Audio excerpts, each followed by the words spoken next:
Солнца не видать, вот. Идет вот министр наш экологии. Здравствуйте. Здравствуйте. Доброе утро. Что прокомментируете насчет пожаров? Вот то, что творится в Якутске. Что творится? Дым? Сами не видите, да? Дым? Да, не слышите? Вижу. Не дышите? Вижу. И что? Дым идет. И как думаете? Что думаю? Ну вообще насчет этой ситуации. Ну, на какой Это где ситуации? горит? Усмая? Усмай? Хабаровский край на границе. Это все-таки Усмай, да? Усмайский, Улусгур и Хабаровский край, если вы знаете, это приграничная А территория. почему там горит? Потому что там высокая грозовая активность, Так, высокие температуры воздуха, жара. так, а до какого будет гореть? Интересный вопрос, что значит до какого? Ну, до какого Люди будем гореть? слушают. Дышать до какого будем? До августа, конца, сентября.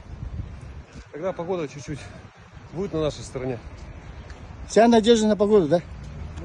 Там работает 5000 человек. Но вся надежда на погоду выходит, В том числе, да. да?